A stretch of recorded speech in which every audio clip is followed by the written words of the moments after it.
그다음 어제 이화영이 검찰에 대해서 상상도 못할 짓을 했어요. 예. 이게 검찰에 가서 자기가 이재명 대표에게 보고한 그 대북 송금을요. 그 보고한 내용을 말을 뒤집고 왔다 갔다 했습니다. 그걸 검찰에 가서 짜고 한 것이다라고 했어요. 이게 대한민국 검사들이 무슨 조폭입니까? 이 도저히 상식적으로 상상이 안 되는 부분이죠. 이렇게 한 이유가 있습니다. 지금부터 이제 우리 국민들이 이재명이 저지르는 이 검찰과 가짜뉴스를 가지고 검찰과 이 판사들 사법 시스템을 얼마나 어떻게 괴롭히는지 자기 재판 지연, 수사 방해를 어떻게 하는지를 지금까지는 소위 이제 예고편이었습니다. 지난 2년은. 예. 본편을 앞으로 보시게 될 겁니다. 사법 시스템을 지켜내지 못하면 이건 나라 망합니다. 이재명을 구속시키지 못하면요. 3년 이내에 이건 나라 망합니다. 사법 시스템이 뭡니까? 우리나라의 근간입니다. 지난 70년 동안 대한민국을 이렇게 번영된 나라로 만들어낸 근간입니다. 이게 보수죠. 전통이지 않습니까? 민주당에요. 제대로 된 국회의원 전부 자기가 보수라고 합니다. 당연하지 않습니까? 이 대한민국 번영 대한민국에서 혜택을 누려왔던 사람들입니다. 그 이야기를 제가 말씀을 드리는 겁니다. 마침 이화영 얘기가 나왔으니까요. 검찰과 마침 모의해서 대북 송금 거짓말을 했다는 식으로 얘기했다는 것을 얘기했으니까 참 마침 기가 찬 이야기죠. 예, 기사에 이게 또 하나 나왔어요. 검찰청에서 김성태와 술 마시며 회의당해 뭐 이런 얘기를 했는데 이 그대로 읽어드리면 이렇습니다. 자, 이화영 전 부지사가 최근에가 아니고 뭐 최근이긴 하네요. 지난 4일에요. 그러니까 지금으로부터 약 열흘 전쯤 일입니다. 지난 4일 재판에서 이런 얘기를 했다고 합니다. 수원지검 1313호 검사실 앞 창고라고 쓰여있는 방에 김성태 전 회장 등과 모였는데 쌍방울 직원들이 외부에서 연어, 회덮밥 등 음식도 가져다주고 심지어 술도 한 번 먹은 기억이 있다. 이런 취지로 진술했다고 합니다. 기억이 있다 이렇게 얘기했네요. 술 한 번 먹었다 이렇게 단언하지 않고 기억이 있다. 야 이거 가짜 뉴스인데요. 예. 지금 잘 보시면요. 이 이야기입니다. 이화영의 부인이 그 재판장에서 난장판을 부리는 것. 지금 사람들이 지금 헷갈리는 부분입니다. 지금 이화영이 100억을 북한에 보낸 건요. 쌍방울을 통해서. 예. 그걸 이화영 자기가 덮어 쓰겠다는 이야기예요. 이재명 보호하기 위해서 지금 이 장난을 가짜뉴스를 치고 있는 겁니다. 재판에서. 자, 이화영이 쌍방울과 짜고 북한에 100억을 보낸 것이지 이재명과는 전혀 관계없다. 이 이야기거든요. 그럼 제가 묻습니다. 경기도지사가 있고 평화부지사를 임명을 합니다. 평화부지사는 예산도 없고 인사권도 없어요. 평화부지사라고 하는 사람이 도지사 모르게 쌍방울이라는 회사와 짜고 북한에 100억 원을 보냈습니다. 이게 불법이라는 걸 알면서요. 제정신 아니지 않습니까? 이게 이야기가 설득이 됩니까? 이재명의 비리는 모두 이런 구조입니다. 모두 나쁜 사람들인데 죄를 저질렀는데 23명이 지금 구속된 사람들이요. 예. 이재명은 몰랐답니다. 모든 혜택은 이재명이 다 본 건데요. 어떻게 해서 경기도의 부지사가 도지사 모르게 쌍방울에 100억 원을 땡겨서 북한으로 보낼 수가 있습니까? 쌍방울은 무슨 뭐 바보들이 모인 집단입니까? 그 이화영의 말을 듣고 100억 원을 북한에 보냅니까? 자기 혜택이 있다고? 지금 이런 구조를 가지고 국민들에게 가짜뉴스로 계속 퍼뜨리고 있는 겁니다. 이걸 검사들이 반박을 했던데 반박을 하면서도 그 수원지검이 말이죠. 기가 차지 않습니까? 이런 수법들을 계속 해왔습니다. 지금. 그러니까 이제 이화영 자기가 다 덮어 쓰겠다 이 소리 하고 있는 겁니다. 지금. 예. 사법부가 조국을 법정 구속하지 않은 후과가 굉장히 크네요.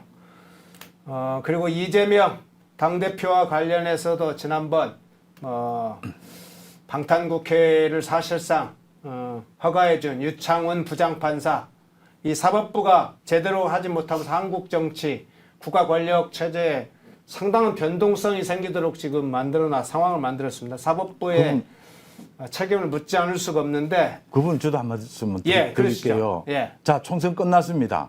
대한민국의 판사 검사님들요. 다 엘리트입니다. 다 그런데 월급쟁이입니다. 다 승진도 해야 되고요. 다 제가 압니다. 그런데 한번 생각해 보십시오.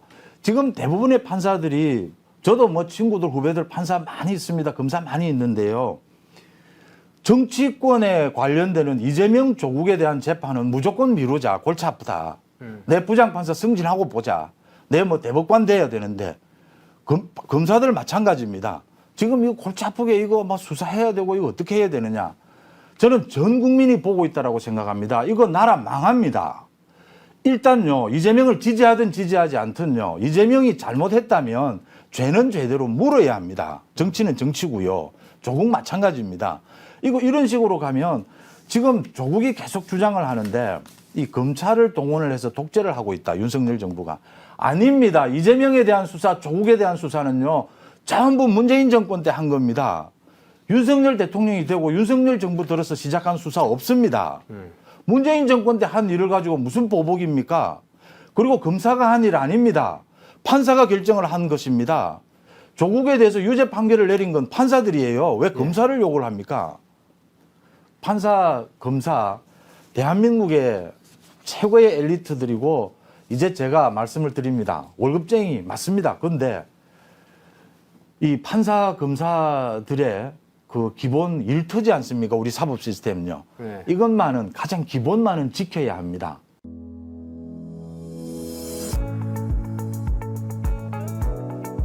광주에다가 우리 이승만 대통령의 건국 이념의 핵심이 바로 자유니까 이 자유 이념이 보다 굳건하게 인식되고 또 시민운동으로 성장한다면은 민족 운동도 한 단계 더 높은 단계로 고양될 수 있지 않을까. 광주에서의 그 학당 강좌 개설은 다른 지역보다도 더 특별한 의미가 있겠다. 그런 기대를 하고 있습니다. 함께 연구하고 함께 토론하고 나아가 함께 행동하는 아름다운 시민연대에 참여하지 않으시겠습니까? 재혁진 변호사님 모시고 이 사건 한번 다뤄보죠. 재혁진 변호사님 나오셨습니다. 네, 안녕하십니까? 예, 총선이 끝나자마자 이재명 바로 총선에 이야기하면 아마 공직선거법에 걸릴까봐 말을 못했나 보죠. 총선 끝나자마자 이재명과 민주당이 뭐 검찰청에 술판해요 이렇게 불렀습니다. 수원지검에 있었던 이게 100% 사실인 것 같다라고 이재명이 직접 자신의 말로 했습니다. 그 얘기를 왜 공직선거법이 적용될 선거 전에 하지 선거 끝나자마자 했는지. 그래서 어제 수원지검에서 그간에 빠르게 조사했던 조사 결과를 발표를 했는데요. 이 사건 어떻게 지금 보고 계세요? 저는 왜 이런 무리한 주장을 민주당과 이재명 대표가 하고 있는가? 전 두 가지로 보여져요. 첫 번째는 총선에서 대승했기 때문에 그 기세를 몰아가지고 어찌됐든지 간에 검찰과 법률을 검찰과 정부를 압박하려고 하는 것이 아닌가? 그렇게밖에 해석이 되지가 않고요. 그런데 반면에 또 한 측면이 뭐가 있냐면은 잠깐만요, 변호사님. 네네. 지금 소리가 다 안 들린다고 그럽니다. 볼륨을 좀 키워주셔야 되겠어요. 다 소리가 안 들린다고 지금 그럽니다. 자, 볼륨을 좀 키워주세요. 예, 죄송합니다. 네네. 예. 그래서 두 가지로 전 생각하는데 첫 번째는 총선에서 대승했기 때문이다. 두 번째는 그럼에도 불구하고 이재명 대표와 이재명 대표 관련된 재판은 계속되는 것인데 그 재판 과정과 결과가 깝깝하다. 그러니까 이런 무리한 상식적으로 말도 되지 않는 그런 주장이 이루어지고 있는 것이 아닌가. 저는 그런 생각이 드는데요. 이거는 제 생각에는 빨리 민주당에서는 손절해야 돼요. 이거는 도저히 제 개인적인 생각으로는 민주당이 이길 수 없는 그러한 상황입니다. 네. 한마디로 이길 수 없는 손절할 만한 사건인데 계속 이어갈 수 없는 사건을 지금 하고 있다. 이렇게 핵심적인 면을 짚어주셨는데요. 어제 그러면 검찰에서 조사한 결과를 발표를 했기 때문에 조목조목 이 부분을 하나하나 좀 따져보겠습니다. 쌍방울 관계자를 통해서 술과 음식이 반입됐다. 만일 이것이 사실이라면, 이화영의 주장이 사실이라면 그 자리에 현장에는 교도관도 있었을 것이고 피고인 변호사들도 있었을 거고 이걸 다 목격했을 텐데요. 이 수원지검의 조사 결과 그건 전혀 다르거든요. 수원지검에선 첫 번째 술 반입이 없었다. 그 다음에 음주하는 것은 물리적으로 불가능하다 이렇게 이야기하는데 이것이 상식이지 않겠습니까? 아니, 검찰청이 뭐 쌍방울 사옥입니까? 쌍방울 직원들이 쥐방울처럼 이렇게 쥐새끼처럼 들락날락하게 현실적으로 불가능하거든요. 검찰청에 한 번이라도 들어가 본 사람이라면 이런 말이 얼마나 허무맹랑한 것인가 그걸 알 수 있는데 만약에 지금 그 이재명 대표와 민주당의 주장이 사실이려면 검사가 여기에 대해서 협조를 해야 돼요. 그러니까 검사가 아이 그 나 검사야 나 저기 부장 검사야 이러면서 자기가 뭐 소주 한 박스 이렇게 들고 가면서 아이 나 저기 내 방에 이제 잠깐 갔다 올 테니까 그냥 눈 감아줘. 그 다음에 연어회 잔뜩 사갖고 오면서 그러면서 아 이거 나 저기 집에 가서 먹을 거니까 일단 나 들여보내줘. 이렇게 한 부장 검사나 아니면 수석 검사 정도 되는 사람이 그랬으면 모르겠는데 쌍방울 직원이 저걸 갖다가 들고 저렇게 간다? 검색대를 통과해가지고 상식적으로 말이 안 되고 상식적으로 말이 안 되는 주장을 하려면 어떻게 합니까? 주장하는 사람이 입증을 갖다가 해야 돼요. 예컨대 제가 지금 여기서 이재명 대표 집에 1,000억짜리 그 금땡이가 이렇게 잔뜩 쌓여 있다. 이렇게 주장을 갖다가 하면 그 주장을 누가 입증해야 됩니까? 이재명 대표가 아니다 무슨 우리 집에 1,000억짜리 금땡이가 있냐? 그 나는 그런 거 없다. 이걸 갖다가 일일이 다 입증을 해야 됩니까? 아니면은 그런 금땡이가 있다라고 하는 정혁진 변호사라고 하는 이상한 사람이 입증을 해야 됩니까? 후자잖아요. 예. 그 허연준 앵커 집에 뭐 예컨대 뭐 500억짜리 뭐 불상 있습니까? 불상 있다라고 제가 주장을 갖다가 하면 세상에서 제일 어려운 게 뭐냐면요. 없는 거를 입증하는 거예요. 없는 거를 입증하는 거는 진짜 속 터지는 일이거든요. 그러니까 여기에 대해서 뭐 민주당과 이재명 대표는 뭐 검찰이 입증해야 되는 거 아니냐 이런 식으로 이야기하는데 그 주장 자체가 상식적으로 말이 안 된다. 예컨대 거기 담당 검사나 부장 검사나 뭐 수석 검사나 아니면 검사장이나 그렇게 제가 기록을 기록을 본 게 아니라 기사를 봤더니 이화영이 술을 마셨대요. 무슨 술을 마셨을까요? 소주를 마셨대요. 소주를 어디다가 마셨을까요? 그 소주를 소주잔에 마셨을까요? 양주잔에 마셨을까요? 아니면 그냥 병나발을 불었을까요? 종이컵에 마셨대요. 이화영이 그렇게 이야기했어요. 법정에서. 그러면 예컨대 이화영이든 김성태든 아니면 뭐 검사든 누구라도 그 종이컵에다가 소주가 담겨 있다라고 생각되는 물체를 마시고 있는 동영상이나 사진이라도 제시하면서 이야기를 갖다가 해라. 근데 종이컵이니까 이 안에 여기는 이제 그 녹차가 들어있거든요. 녹차가 들어있는지 소주가 들어있는지 양주가 들어있는지 콜라가 들어있는지 알게 뭡니까? 그러니까 일단 주장을 갖다가 했으면 거기에 대해서 입증을 갖다가 하고 내가 주장했으니까 상대방이 입증해야 된다. 이런 식의 주장하는 것은 말이 안 되고 국민들을 현혹시키는 일이다. 저는 그런 생각이 듭니다. 예, 그러면 그 관계자들 중에 쌍방울 관계자, 쌍방울 직원 얘기들이 있어요. 쌍방울 직원들이 이런 피고인들을 만날 수 있도록 검찰에서 가서 만나셔. 음식도 많이 가지고 와서 주시고 그리고 술도 가지고 와서 드시게 하시고 그러면 쌍방울 직원들에 대한 출입 문제가 있을 텐데 이거에 관해서 검찰은 어떤 조사 결과를 발표했습니까? 쌍방울 직원이 출입할 수는 있어요. 어떤 식으로 출입할 수가 있는가? 지금 피의자 피고인은 누굽니까? 저 김성태 회장, 방용철 부회장 이런 사람들은 입건돼가지고 재판을 받고 있으니까 그 사람들은 당연히 구속돼가지고 이제 피의자 피고인 그 지위에 있으니까 검찰청에 들락날락 할 수밖에 없죠. 본인이 가기 싫어도 검사님이 오라고 하면 가서 조사 받아야 되는 거죠. 쌍방울 직원들은요. 참고인으로 조사받을 수 있어요. 예. 그러니까 예컨대 제가 쌍방울에 무슨 뭐 임원이나 아니면 법률 담당 임원이나 그런 사람이란 말이에요. 검사님이 오라고 할 수 있어. 정 변호사님, 저희 정 실장님, 김성태 회장 관련해가지고 물어볼 게 있으니까 말씀 좀 해주세요.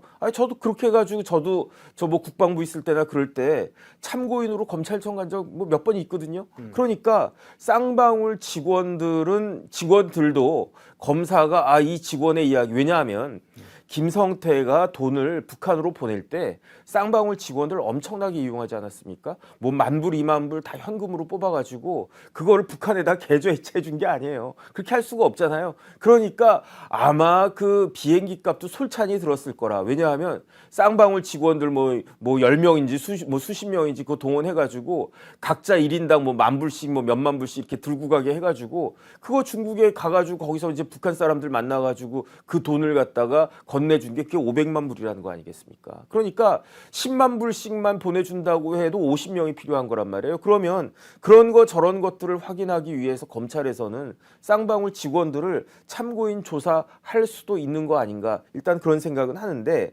그런데 문제가 됐다라고 한 날짜가 특정이 됐어요. 언제냐면 6월 30일. 그런데 수원지검에서는 제가 확인하는 바로는 그때 6월 30일에 그것도 뭐 저녁 5시, 6시 그 연어 파티가 5시, 6시에 이루어졌대요. 예. 그때 쌍방울 직원들이 청사 출입한 사실 자체가 없다.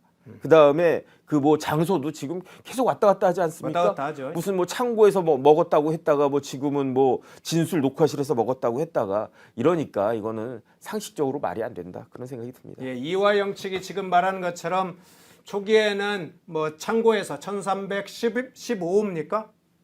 1315호? 1313호 1313호인가요? 13호 앞에 있는 창고라고 했는데 예. 뭐 그건 잘 모르겠습니다. 예, 그 창고에서 그걸 먹었다고 했다가 그것도 말을 바꿨어요.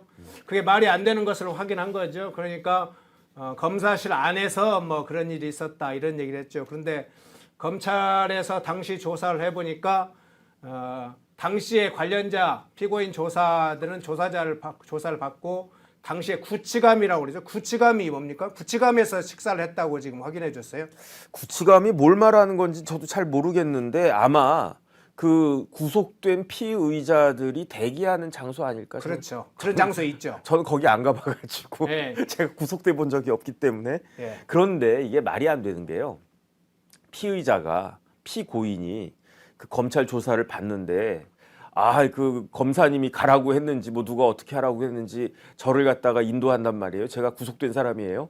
근데 갑자기 그 검사님이 그 정 변호사님 저기 그 어디 방 좀 가보세요. 갔더니 방문 앞에 창고라고 쓰여져 있대. 딱 들어가 봤더니 연어가 쫙 깔려져 있는 이재명 대표 말대로라고 하면 성찬, 연어 정도 깔린 게 무슨 성찬인가 모르겠는데 어쨌든 눈 돌아갔을 거예요. 왜냐면 맨날 그 깜빵에서 짬밥만 먹다가 뭐 회덮밥에다가 뭐 그 연어 뭐 그 정도만 봐도 깜빵에서는 성찬이 아닐까, 그 생각이 드는데, 거기에다가 이제 저는 술을 잘 마시지 않고 좋아하지 않지만은 이화영이 술을 좋아한다고 치고 소주까지 이렇게 딱 있는 거야.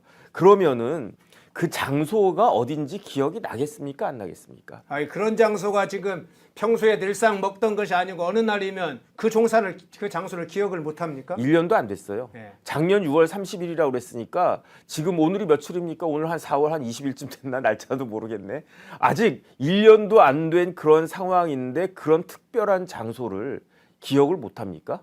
그 머리 가지고 뭐 경기도에서 평화부지사 했습니까? 그 머리 가지고 뭐 좋은 대학 나와가지고 그런 머리 가지고 그거 국회의원하고 그랬습니까? 그 머리 가지고 킨텍스 사장했습니까? 말이 안 되잖아요. 그러니까 창고면 창고, 아니면 진술 녹화실이면 진술 녹화실 하나로 그냥 거짓말 하려고 해도 하나로 밀고 가야지. 그걸 갖다가 말이 이렇게 갔다 이렇게 이야기하는 거는 뭐랑 똑같냐면, 이제 골프 뭐 많이 치지 않습니까? 예. 골프 많이 치는데 예컨대 1년에 뭐 몇십 번씩 치는 사람이라고 하더라도 그 골프를 어디에서 친다? 호주에서 친다. 그다음에 그 골프 칠 때 어떻게 했다? 이거 한 17번을 18번을까지 다 했는데 아쉬워. 근데 딱 보니까 여기 호주고, 그러니까 어떻게 뒤로 조금만 가면 몇 홀을 더 공짜로 칠 수 있을 것 같아. 그렇게 해가지고 우리 그렇게 하자. 그렇게 해가지고 골프를 갖다 쳤단 말이에요. 그리고 난 다음에 골프를 치는데 갑자기 호주 사람들이 나타나가지고 당신들 뭐 하는 거냐, 진짜 예의 없다, 무례하다, 아주 나쁜 놈들이네, 이 이야기를 갖다 하니까 그때 어떻게 이야기했습니까? 내가 한국 사람인데 죄송합니다 이렇게 이야기하지 않고, 또 그때는 또 알량한 애국심 발휘한다고 뭐라고 그랬습니까? 스미마센 그러면서 일본인 그 핑계하면서, 그 맨날 그 일제 샴푸를 갖다가 머리 감으니까 말도 일본말 나오나, 어쨌든 그랬던 그런 에피소드가 있으면 그때 골프를 허연준이랑 쳤는지 누구랑 쳤는지 기억을 못 한다라고 한 게 말이 됩니까? 제가 봤을 때 이화영이 자기가 깜빵에 있으면서 연어랑 그 소주랑 그렇게 맛있게 먹었다고 하면서 그 장소가 어딘지를 정확하게 기억하지 못하는 거는, 골프를 그렇게 쳐놓고 같이 동반자였던 사람이 누구였는지 기억이 안 난다라고 하는 안면인식장애가 있다고 하는 그런 주장하고 뭐가 다른가? 저는 굉장히 씁쓸합니다. 예. 어제 검찰 수원지검에서 발표한 것들 중에 하나는 이재명이 요구한 사항 CCTV를 공개하라 뭐 이런 내용도 있었죠. 그거에 관해서도 사실 CCTV에서 입장을 밝혔죠. 네네. 그 CCTV가 그 창고에는 없었던 것 같아요. 뭐 있을 수도 있는데 검찰 말로는 이 수원지검이요 새로 생겼어요. 예. 옛날엔 수원지검이 굉장히 넓고 그냥 복잡하고 그래가지고 제가 처음에 그 수원지검하고 수원지방법원하고 붙어 있거든요 옆에.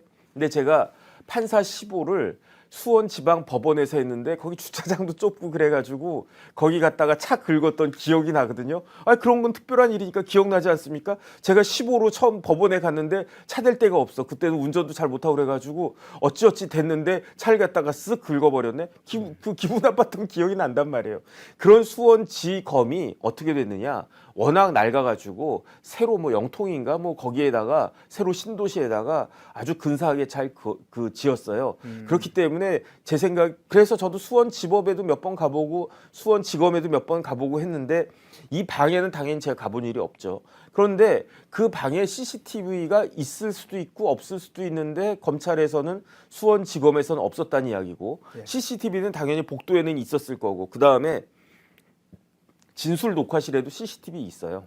왜냐하면 녹화를 갖다가 해야 진술 되니까. 녹화실이요. 그러니까 진술 녹화실에는 이렇게 촬영하는 장비가 있어서 그게 이제 녹화가 돼야 되니까. 그러니까 저는 어떤 생각이 드냐면은 CCTV 있으면 없으면은 니네가 거짓말하는 거 아니냐, 니네가 숨긴 거 아니냐 이렇게 주장을 하려고 하다가. 수원지검에서 니네가 밥 먹었다라고 하는 그런 창고는 CCTV 없어. 그렇게 이야기하니까 오히려 장소를 바꾼 것이 아닌가. 그 다음에 중요한 건 뭐냐면은 CCTV가 있다고 하더라도 그거를 뭐 천년만년 그 보관합니까? 계속 이걸 갖다 덮어 쓰든지 뭐 이렇게 그래야 되잖아요. 그러니까 CCTV의 보존 기간이 30일이라고 하니까 예컨대 뭐 검찰에서 보존 기간이 1년인데 30일이라고 숨겼다. 그러면 의심되는 정황이 있으니까 거기에 대해서 문제 삼을 수 있을지 모르겠는데 아마 CCTV 그런 조항이 있을 거예요. 그 관리 규정 같은 것들. 그 규정에 따르면 30일이다. 그럼 30일 지나지는 벌써 300일도 더 넘게 300일 정도 지나지 않았나? 그렇게 됐으니까 없는 건 당연하다. 근데 없는 거를 갖다가 어떻게 이야기를 갖다가 하느냐. 첫 번째 다시 한번 정의를 하면 그 첫 번째 그 창고라고 주장했던 방에는 아예 CCTV가 존재하지도 않고 그 다음에 복도나 아니면 진술 녹화실이나 이런 데 있었던 CCTV는 보존 기간이 한 달이니까 그 한 달 지나갔기 때문에 지금도 없다. 이게 뭐 이상한 이야기입니까? 이게 뭐 비상시적 이야기입니까? 저는 어쨌든 그렇게 생각이 됩니다. 예.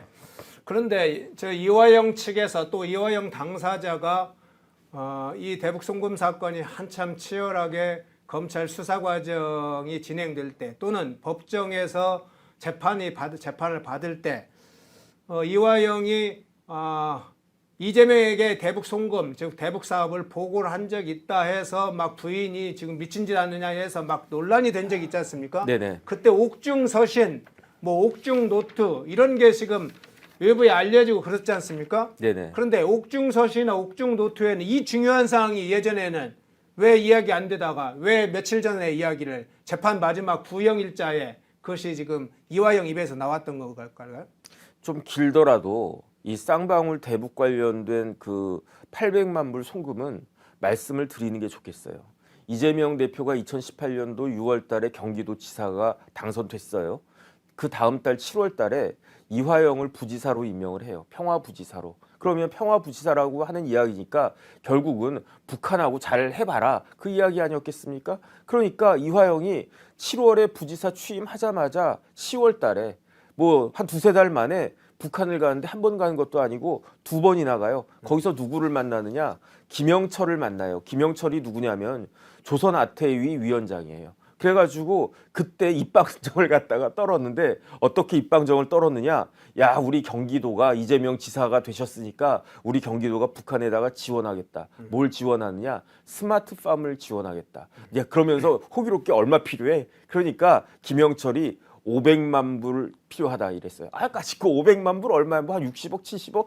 우리 경기도 커. 대한민국에서 제일 큰 지방자치단체야. 껌이야, 껌. 그러면서 그거 지원하겠다라고 호기롭게 딱 이야기를 갖다 하면서 뭐라고 이야기했느냐? 앞으로 창구는 안부수로 하겠다. 그렇게 이야기를 갖다가 했어요. 그러고 다음에 그 다음 달에 뭐가 있었냐면은 아태 국제회의가 1차 아태 국제회의가 있었거든요. 남한의 아태하고 북한의 아태하고 같이 조인트한 거예요. 어디서 했었느냐? 킨텍스에서 했었어요. 그때 누가 참석을 갖다가 했느냐? 이재명 지사가 참석을 갖다가 했고 그 자리에서 이화영이 김성태한테 안부수 소개하고 안부수는 김성태한테 리호남이라고 북한 공작원 있거든요. 이렇게 소개해요. 그러니까 제1차 아태 국제회의에서 자기들끼리 남한 사람 북한 사람 할 거 없이 지들끼리 막 명함 돌리고 뭐 앞으로 잘해봅시다. 앞으로 북한 사업 잘해봅시다. 이렇게 딱 했는데 이런 걸 갖다가 한 다음에 11월 달에 김성태가 어디를 가느냐? 선양을 가요. 중국의 선양. 예. 심양을 갖다가 가는데 거기서 누구를 만나느냐? 북한의 김성회를 만나요. 김성회가 김성태 동생 아니고 북한에서 이제 대남 사업하는 고위직에 있는 그 여잔데 통일전선부에 있는 여자죠. 그 김성회가 김성태한테 하소연을 갖다가 해요. 이화영이 지금 전화를 씹는데 이화영한테 계속 전화를 갖다가 돌리는데 씹는데 그래가지고 김성태가 물어본 거예요. 그게 뭐의 문제인데? 그랬더니 아니 저기 생각해 보세요. 내가 저기 그 김정은 위원장님한테 저기 남한에서 경기도에서 500만 불 준다고 그 보고까지 다 해가지고 김정은 위원장님한테 김성애 동지 잘했구만.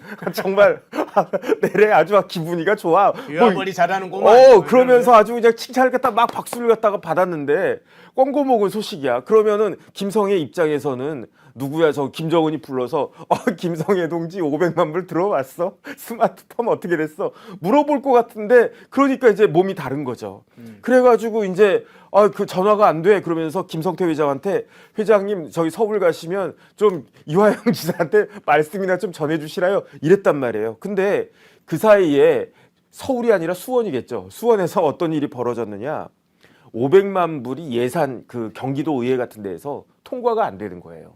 그러니까 그 이화영이 어떻게 이야기했느냐. 김성태한테 다급하게 그 김 회장 우리가 그냥 500만 불 정도는 진짜 껌이라고 생각을 갖다가 했는데 사실 뭐 껌이지 뭐 그게 뭐 얼마나 돼? 뭐 대장동 같은 거 비하면 조 단위로 노는 사람이 500만 불이면 그냥 껌 아니겠습니까? 백현동 뭐 3천억 뭐 그랬던 사람들인데 이 정도는 껌 아니었겠습니까? 그런데 막상 500만 불이라고 한 돈 만들려고 보니까 합법적으로 만들려고 보니까 어렵잖아요. 예. 그러니까 그때 이화영이 2018년 11월에 이화영이 김성태한테 대납을 부탁해요. 스마트팜 비용 500만 불 대납을 갖다가 부탁을 갖다가 하고 이 이야기를 들으면 세상에 생돈 나가는 거 좋아하는 사람 있습니까? 예컨대 허현준 국장한테 제가 500만 불은커녕 5만 원만 좀 줘 그러면은 주겠습니까? 저한테 허 국장이 형 나한테 5만 원만 좀 꿔줘 그러면 5만 원? 그래 내가 명색이 변호사인데 5만 원은 그냥 뭐 주지 뭐 해가지고 5만 원까지는 줄 수 있지만 50만 원 줘, 500만 원 줘 그러면 아무리 그래도 그렇지 좀 그렇지 않겠습니까? 그러니까 김성태 입장에서는 이화영이 형이거든요. 아무리 형이라고 그래도 500만 불을 갖다가 생으로 내놓으라고 그래? 그러니까 그 자리에서 답을 안 해. 고민을 했단 이야기야. 근데 그 다음 달에 어떻게 딱 됐느냐? 2018년 12월이 됐어요. 김성태가 안부수를 데리고 어디를 가느냐 이번에는 단둥을 가요. 단둥을 가가지고 누구를 만나느냐? 북한의 국가보위성 공작원 조금 전에 이야기했던 리오남을 다시 만나요. 그러니까 11월에 그 킨텍스에서 리오남을 만났는데 12월에는 단둥 가가지고 리오남을 김성태가 만나고 거기서 그냥 결정을 해요. 까짓거 내가 500만 불 쏜다.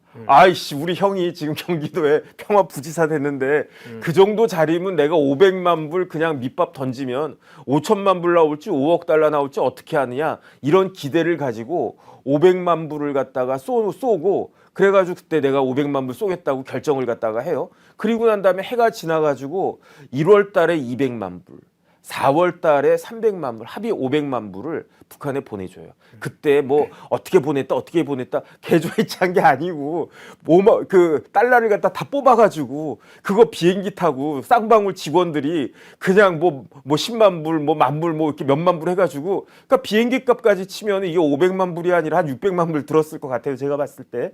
그리고 난 다음에 4월까지 500만 불이 완납이 됐어요. 그러니까 이걸 딱 보고 이재명 당시 경기도지사가 김영철 누구라고 그랬습니까? 조선아태위 위원장이라고 그랬잖아요. 조선아태위 위원장한테 공문을 보내요. 5월 달에. 어떻게 공문을 보냈느냐? 그 북한에서 경기도의 경제 고찰단. 경제 고찰단이란 말이 사찰단은 있지만 고찰단 이게 북한식 용어인지는 모르겠는데 문화유적지 답사합니까? 어쨌든 경기도 경제 고찰단을 북한에서 초청해 주시기 바랍니다라고 공문을 누구한테? 김영철한테 보내요. 그리고 난 다음에 2달 있은 뒤에 7월 달에 제2차 아태 국제회의가 어디서 있었느냐? 이번엔 국제회의니까 킨텍스 넘어가가지고 필리핀의 마닐라가 있잖아요. 예. 마닐라에서 제2차 아태 국제회의를 갖다가 하는데 여기서 김성태 회장이 리오남을 또 만나요. 왜냐하면 김성태 입장에서는 내가 500만 불 쏴줬잖아. 예컨대 내가 허현주 국장한테 500만 원 내가 줬잖아. 그러면 어떻겠습니까? 목에 힘 좀 들어가겠지. 당당하겠지. 내 돈 받았잖아. 이런 거 아니겠습니까? 그래가지고 김성태가 리오남한테 뭐라고 이야기했냐면 그 리오남 동지 내가 그 500만 불 4월까지 쏴줬잖아. 근데 그러니까 그 돈 받았으니까 우리 이재명 지사 북한 방문하는 거 그것 좀 도와줘. 이렇게 리오남한테 김성태가 이야기하는데 리오남한테 김성태가 이야기하기 전에 누가 김성태한테 이걸 부탁했느냐? 이화영이 김성태한테 부탁한 거예요. 이화영이 김성태한테 김 회장 고마워 500만 불 그러면서 요번에 이제 지사님 그 북한 가셔야 되는데 당신이 마닐라 가가지고 리오남 같은 사람들 만나가지고 우리 지사님 북한 갈 수 있게 도와줘 이렇게 이야기를 한 거예요. 그러니까 리오남이 고맙습니다. 스마트팜 비용 500만 불 고맙습니다. 내가 어쨌든 이재명 지사님 꼭 북한에 모실 수 있도록 최선을 다하겠습니다. 이러면 좋았는데 그러지 않고요. 리오남이 뭐라고 그랬냐면 돈이 또 필요한데 이러는 거야. 그래가지고 얼마 했더니 500만 불이 필요하대.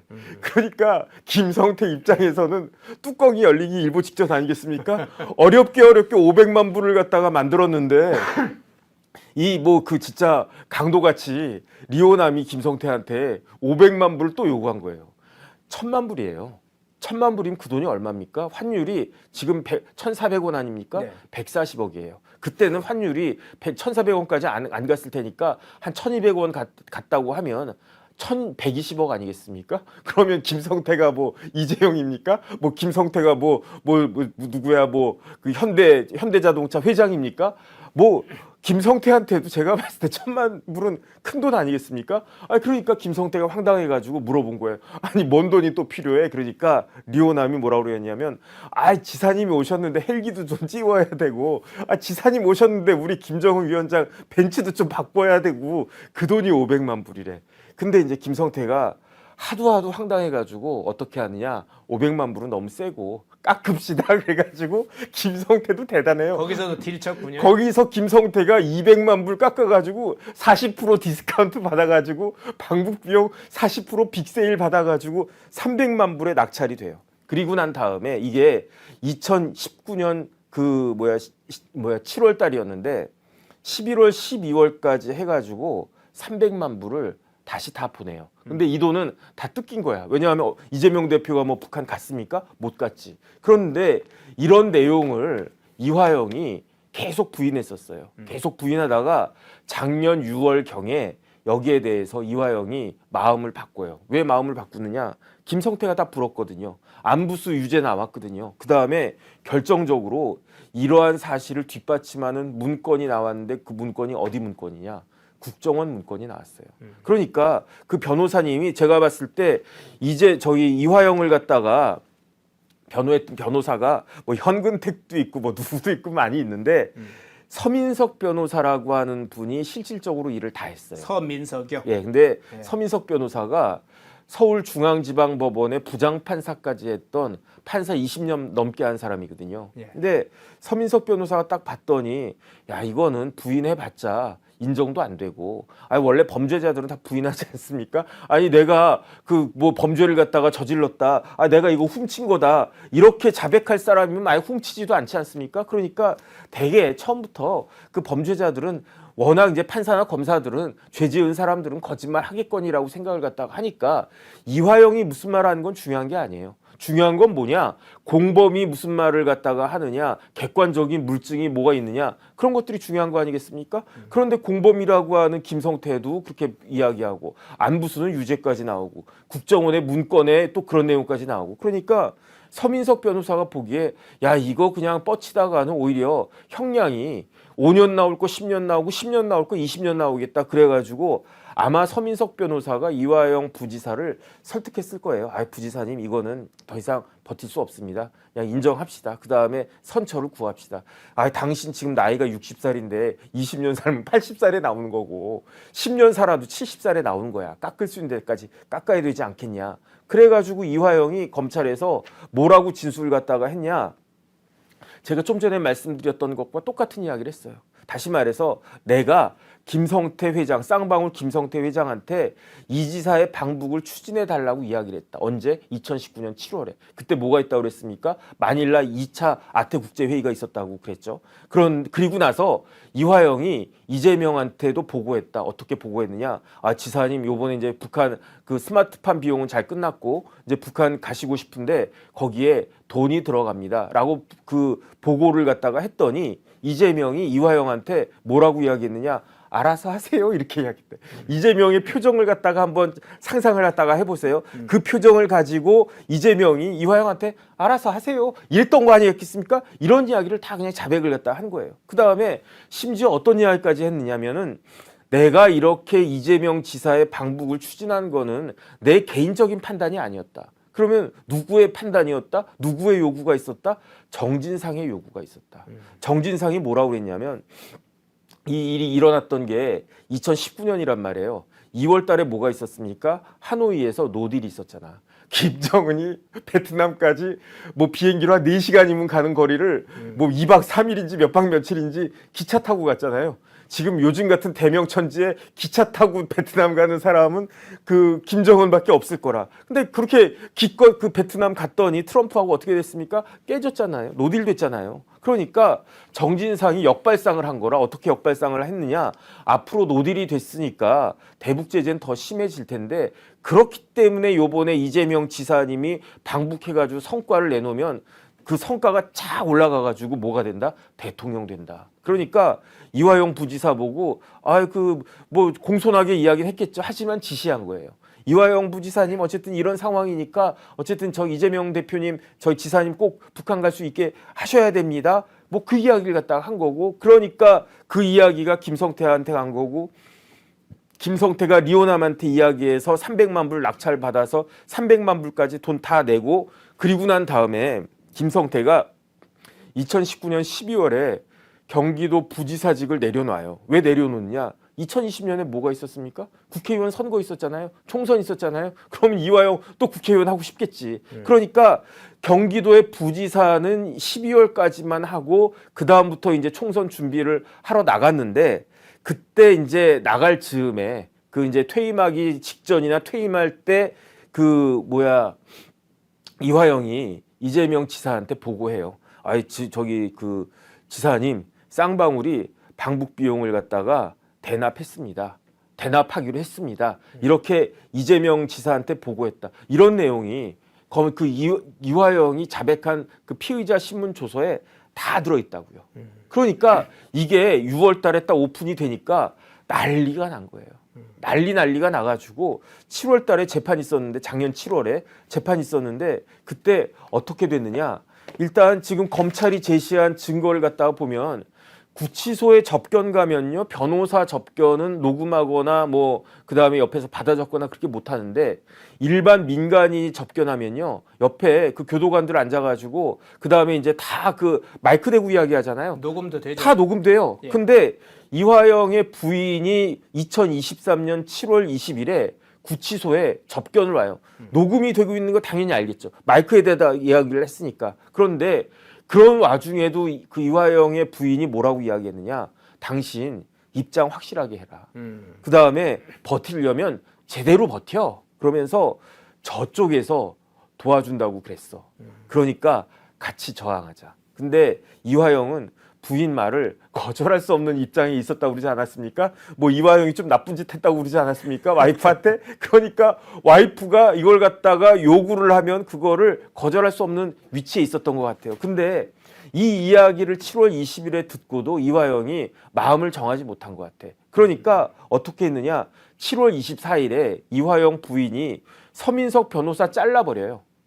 서민석 변호사가 그때까지 1년 넘게 그 이화영이 그 기소가 된 게 언제냐면은 굉장히 오래됐는데 9월 28일에 구속돼가지고 10월 14일에 기소됐거든요. 10개월 동안 실질적으로 일했던 변호사는 서민석 변호사인데 그 서민석 변호사가 이화영한테 우리 자백하고 그냥 빨리빨리 끝냅시다라고 했다고 이화영 부인이 이걸 갖다가 저기 서민석 변호사를 잘라버려요.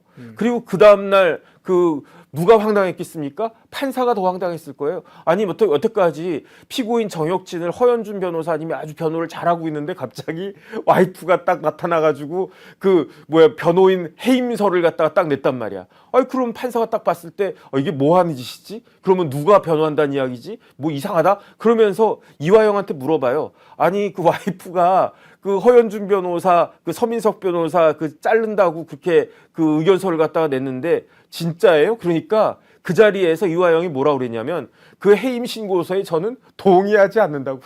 이게 말이 웃기지 않습니까? 아니면 기구, 아니면 아니다라고 했는데 동의하지 않는다고 그런 거예요. 그러니까 이화영의 와이프가 그 법정에서 뭐라고 그랬냐면 소리 꽥꽥 지르면서 정신 차리라고 이 사람아. 정신 차리라고. 그러다가 너도 죽고 나도 죽고 뭐 이런 식 아니었겠습니까? 그때부터 이화영의 태도가 싹 바뀌는 거예요. 그러면서 서민석 변호사 물러나고 뭐 그 경기도 그 의원을 겸직하고 있는 민주당 변호사가 뭐 대리한다라고 하면서 그러면서 그냥 뭐 재판도 늦추고 그 다음에 변호인 재판장 기피 신청도 해가지고 몇 달씩을 갖다가 늦춰가지고 제가 봤을 때 이재명 대표와 민주당의 목표는 무엇이었느냐? 제가 여러 번 말씀드렸지만 이화영 재판의 판결을 총선 이후로 미루는 게 목적이었어요. 근데 그 목적은 달성이 됐어요. 근데 4월 4일 날 이제 끝나게 딱 되니까 그러니까 이화영이 뭐 이러면서 내가 뭐 술을 갖다가 먹었느니 안 먹었느니 그 이야기를 갖다가 한 거고 그 이야기가 4월 4일에 나왔을 때는 쥐죽으듯이 가만히 있다가 이재명 대표가 자기 이제 재판 들어가면서 마음 먹고 이걸 갖다가 뻥 터뜨렸는데 제 생각에는 지난번에도 말씀드렸지만 이거는 이재명 대표가 허위사실 공표죄 피하기 위해서 지금 한 것이 아닌가. 왜냐하면 사람이 거짓말해도 되거든요. 거짓말한다고 안 잡혀가요. 근데 거짓말하면 잡혀가는 경우가 3개 정도가 있는데 첫 번째는 위증하면 안 되는 거고요. 두 번째는 선거와 관련해가지고 이렇게 선거 때 그 거짓말하면 그거는 잡혀가요. 그 다음에 세 번째는 뭐 검사나 뭐 이런 거 거짓말 해가지고 내가 검사야. 나 정혁진 검사야. 뭐 수원지검에 중앙지검에 뭐 정혁진 검사입니다. 뭐 그 다음에 계좌번호 알려주세요. 이러면 잡혀간다고요. 근데 보통 때는 그냥 사칭하지 않고 그냥 허국장 우리 집에 금떼기 100억어치 있어. 이렇게 뻥을 갖다가 쳐도 그거 가지고 잡혀가지는 않는데 근데 4월 10일까지 4월 9일 자정까지 만약에 이런 이야기를 해가지고 선거에 영향을 미쳤다라고 하면 그건 법적으로 문제가 되고 그건 이미 이재명 대표가 지난번 지방선거 2018년 지방선거에도 문제가 됐고 2022년 대선에도 문제가 됐으니까 그때는 아무 말 안 하고 그냥 있다가 지금에 와가지고 무슨 술을 먹었느니 연어를 먹었느니 이런 이야기를 갖다가 하는데 이런 히스토리를 처음부터까지 정확히 알고 있다라고 하면 이재명 대표와 민주당이 지금 왜 저런 이야기를 갖다가 하나? 그냥 이화영은 그래 뭐 어차피 이제 망이다 이번 재판 망했다 뭐 그런 자포자기한 심정으로 뭐 이런 이야기도 하고 저런 이야기도 하고 판사님 징역 30년 때리려면 때리세요 뭐 이런 마음가짐으로 그냥 막 던진다라고 하면 그나마 이해가 되는데 왜 이런 말도 안 되는 것들을 갖다가 받아가지고 오히려 민주당의 그 분위기를 갖다가 흐리는지 저는 잘 모르겠다 그런 생각이 듭니다. 예. 앞서서 여러 가지 이제 쌍방울 관계자, 교도관 그리고 CCTV 관련된 내용 전반적으로 검찰에서 다 빠르게 조사를 해서 어제 이제 수원지검에서 결과를 발표를 했죠. 그 와중에는 이제 가족과 변호인 접견까지 이런 얘기도 싹 나왔는데 방금 이제 가족 문제도 나왔고 변호인도 나왔는데 최근에 한 언론 인터뷰에서 당시에 그 비슷한 시기에 이화영 변호인을 했던 변호사가 그런 얘기를 했죠. 아니 교도관이 3명이나 있고 또 변호인들도 있고 있는데 어떻게 그런 일이 벌어질 수 있느냐. 뭐 다른 사람이 아니라 이화영 측 변호인 했던 사람이에요. 말도 안 되는 소리다. 이런 이야기도 했는데 그러면 경찰이 어제 이제 조사 결과 발표 이후에 지금 이재명과 이화영 민주당 측에서 오늘 또 이제 계속 이런 뭐 수원지검에 찾아가서 항의 방문하고 교도관한테 접견을 요청하고 막 공세를 당분간은 할 것 같은데 네네. 이럴 경우에 검찰이 어떻게 대처를 할 수 있고 또 어떤 입장입니까? 그러니까 검찰 입장에서는 객관적인 내용을 이야기하면 되는 것 같아요. 그 다음에 모두에도 말씀드렸지만 없는 사실을 입증하는 건 불가능한 거거든요. 없는 사실을 어떻게 입증을 갖다가 합니까? 알리바이 같은 건 내가 거기 갔었기 때문에 입증할 수 있는 거고, 그다음에 이 볼펜이라고 하는 건 여기 있으니까 이게 이런 색, 뭐 분홍색 볼펜이 여기 있다 말할 수는 있지만 그 까만색 볼펜이 여기 없다라고 하는 거를 어떻게 입증을 갖다가 합니까? 뭐 사진을 갖다가 찍든지. 그렇다라고 하면은 이화영 부지사 그 밥 먹을 때마다 일일이 다 검찰청 와가지고 모든 동선을 갖다 다 사진을 찍어야 됩니까? 그건 현실적으로 가능하지도 않잖아요. 더 중요한 건 뭐냐면은 이화영 부지사는 거의 일주일에 3-4번 변호사를 만났어요. 변호사 접견을 했어요. 그 다음에 별로 일은 안 했지만 그 변호사 중에 누가 있었느냐? 현근택 변호사도 있었어요. 네. 그러니까 만약에 이화영 부지사가 자기가 이렇게 그 술 막 먹고 기분이 좋았어, 너무 좋았어 그랬다라고 하면은 모르겠는데 지금 이화영 부지사 이야기는 자기한테 술하고 연어 같은 거 회덮밥 먹이면서 회유했다는 이야기 아니겠습니까? 사람이 아무리 맛있는 걸 먹어도 회유당하고 내 의사와 반대가 되는, 내가 알고 있는 것과 반대가 된 그런 일들을 갖다가 이야기하라고 그러면 기분 나쁠 거 아니에요. 그러면 일주일에 3번, 4번 변호사를 갖다가 만나고 그 다음에 가족들 접견도 뭐 무지하게 많이 하고 그 다음에 심지어 뭐 국회의원들도 접견 오고 그러지 않았습니까? 그때 현근택 변호사나 이런 사람한테 아이고 현 변호사님 사실은 저희 검사들이 김성태랑 하나 불러놓고 회하고 연어회하고 소주 먹이면서 나 그거 했다? 나 회유했다? 나 압박했다? 설득했다? 나 우리 토론했다? 이런 이야기 한마디 그런 이야기를 딱 한마디만 했으면 어땠겠습니까? 제가 현근택 변호사라고 하면요. 야, 한 건 잡았다 그러면서 검찰공화국 운운하면서 검사 새끼들이 그 이화영 부지사님을 갖다가 회유해가지고 우리 이재명 지사님 잡아 넣으려고 난리 친다. 이렇게 이야기하지 않았겠습니까? 그렇게 리스크가 있는 일을 검사가 하겠습니까? 제가 검사라고 하면 그런 일을 하겠습니까? 제가 머리에 뭐 총 맞았습니까? 그러니까 상식적으로 말이 안 되는 이야기를 갖다가 하면 물론 살다 보면은 상식적으로 말이 안 되는 일들이 벌어지는 경우도 있죠. 하지만 그런 주장을 하려면 제가 다시 말씀드리지만 입증해야 될 거 아니겠습니까? 그 입증할 증거를 갖다가 제출할 사람이 책임이 누구한테 있다? 이화영한테 있고 이재명한테 있고 민주당한테 있는 것이다. 그렇게 보여집니다. 예. 청담동 술자리 공작에 이어서 수원지검 술판 공작. 뭐 과거에는 한면숙 전 총리의 사건도 있었을 때도 있었죠. 이 청담동 사건도 그렇고 이중교사를 이재명 자체는 이중교사를 아예 해서 하도록 지시해서 사실 이중교사 혐의도 지금 재판을 벌어지고 있죠. 마지막으로 짧게 이 얘기만 좀 그러면 이 사건과 관련해서는 여쭤볼게요. 그러면 결과적으로는 이재명이 지금 이 대북 송금 사건 15년 구형을 받았어요. 좀 그저께 4월 4일에요. 그럼 불과 지금 이화영이. 네네. 그러면 결과적으로 이 사건을 결국 흔들지 않으면 결국 자신한테 온다. 그래서 검찰에 검찰이 조작을 한 거다. 이렇게 그것을 만들어야 이 대북 송금 사건의 재판에서 본인이 유리한 고지를 점령할 수 있다. 뭐 이렇게 판단해서 이 사건에 지금 공세를 이재명이 펴고 있는 거라고 보시나요? 제가 좀 장황하게 이야기했지만 2018년부터 2019년 말까지 경기도에서 이재명, 이화영, 김성태 이런 사람들 관련해가지고 북한과 관련해서 어떤 일이 있었는지 제가 말씀드리지 않았습니까? 제가 말씀드리는 건요, 뭐 신문, 인터넷 이렇게 나와 있는 것들을 기사 같은 것들 정리해가지고 말씀을 드린 건데 더 중요한 건 뭐냐면요, 판결문에는 제가 말씀드린 것보다 훨씬 더 자세한 내용이 들어있을 거예요. 그러면 결국은 누가 북한 가는 겁니까? 이화영이 북한 가는 겁니까? 아니잖아요. 이재명 경기도지사가 북한 가는 거잖아요. 근데 왜 돈이 북한한테 800만 불 100억이 들어갔습니까? 결국은 스마트팜 뭐 이런 것도 하나의 그냥 뭐 명목일 뿐이고 실질적으로는 다 이재명 지사가 북한 가고 싶으니까 100억이라고 하는 돈을 북한에 쏴준 거 아니겠습니까?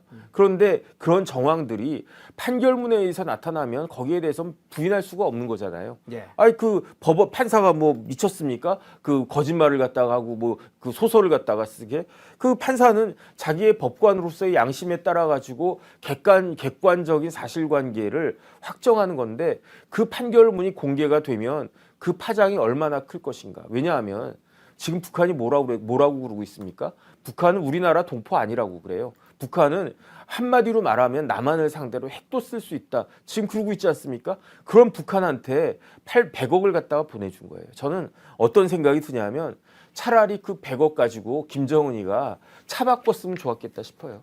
그냥 차라리 그 돈 가지고 뭐 벤츠에서 뭐 롤스로이스로 바꾸든지 뭐 마이바흐로 바꾸든지 뭐 벤틀리로 바꾸든지 차라리 그렇게 북한에서 김정은이가 사치하고 그냥 확 써버렸으면 그나마 낫겠다. 최악은 뭐냐? 그 100억이 만약에 미사일이 돼가지고 발목지뢰가 돼가지고 핵이 돼가지고 우리나라에 돌아오겠다라고 하면 그거는 사실은 법적인 걸 떠나가지고 우리 그 대한민국 국민들에 대해서 심각하게 아주 그 어떻게 보면은 그 악영향을 온건하게 이야기해서 그런 거 아니겠습니까? 네. 그런 내용들이 그렇기 때문에 쌍방울이 이게 굉장히 그 파괴력이 있는 그런 내용이고요. 그렇기 때문에 이재명 대표와 민주당이 그렇게 막 부부싸움하고 뭐 잘 나가던 변호사를 갖다가 해임까지 하면서 그 다음에 이화영 부지사한테 뭐 그 당근만 줬겠습니까? 협박도 했겠죠. 전 뭐 그런 생각도 드는데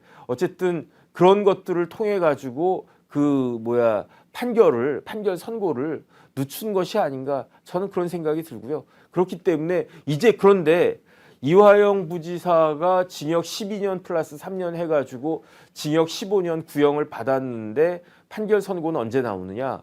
6월 7일 날 나온다고요. 그러면 지금 이제 4월 벌써 뭐 오늘이 10 며칠이니까 그 4월도 이제 하순으로 접어가니까 한 50일 정도 뒤면 판결문 나오지 않겠습니까? 네. 그러니까 그 판결문 나올 것이 굉장히 신경 쓰인다. 그렇기 때문에 이재명 그 대표가 저런 식으로 무리한 지금 행동을 갖다가 하는 것이 아닌가 그런 생각이 들고요. 네. 그 다음에 이재명 대표가 100% 확실하다고 그랬어요. 100% 확실하다라고 하면 고발하면 돼요. 공수처에다가. 공수처는 이런 일 하라고 검사들 나쁜 짓 하는 검사들 잡으라고 만든 게 공수처 아니겠습니까? 이재명 대표 말대로 하면 아주 그냥 검사들이 나쁜 짓 했네. 그러면 그 공수처에 고발해가지고 그 공수처로 하여금 샅샅이 그 진실을 파악해가지고 검찰 공화국의 일격을 갖다가 좀 내릴 수 있게끔 그렇게 해야 되는 것이 아닌가 저는 그런 생각이 듭니다.